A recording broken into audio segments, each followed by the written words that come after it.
Apply security procedures for the responsible service of alcohol. In this competency, you will learn the following. Identify legislative and organisational requirements. Identify potential security risks at licensed venues. Identify reporting processes. Identify legislative and organisational requirements. In your state, you will have liquor licences or a Liquor Control Act, which sets down the boundaries for which you can legally sell liquor.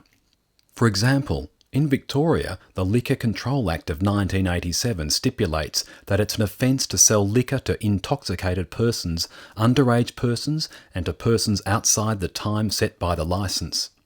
Not complying with this act can result in fines, the revoking of the owner's liquor licence, and/or imprisonment.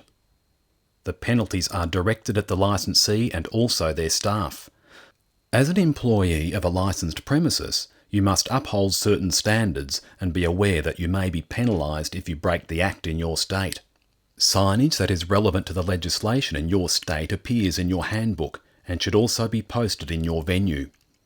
It's your responsibility to make sure you do not act illegally. You also have a duty of care to your customers to minimise harm and serve the public interest. Harm minimisation.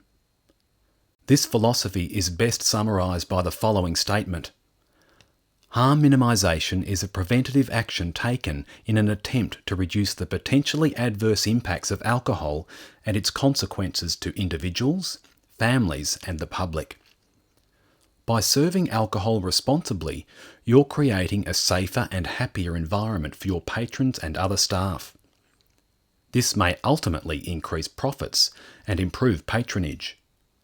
A healthy and safe approach to serving alcohol can change attitudes within your community. Discouraging intoxication and alcohol abuse reduces the likelihood of crime, violence, and other antisocial behaviour. Establishing a reputable image reduces the need for police intervention and any complaints from the community. Preventative measures lower your business costs by limiting breakages and reducing the security presence. A conscientious establishment profits from the increased service of food and non-alcoholic drinks. You must remember that alcohol is a drug. The Australian Food and Drug Administration targets an impairment of the liver and brain as a result of heavy drinking.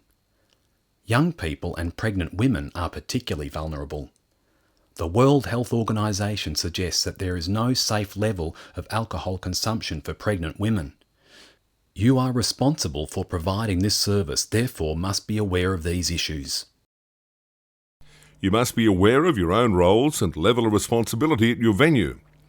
If a situation escalates outside of your skills, knowledge, or level of authority, be sure to notify the relevant persons, such as your supervisor, before taking further action.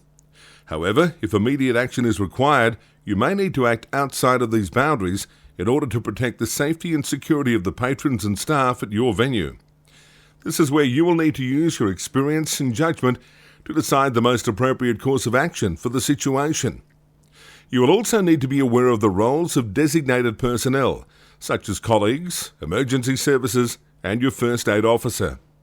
You may be required to assist these personnel in areas outside of your own role. Always do your best to assist in any way possible within the scope of your own skills and knowledge.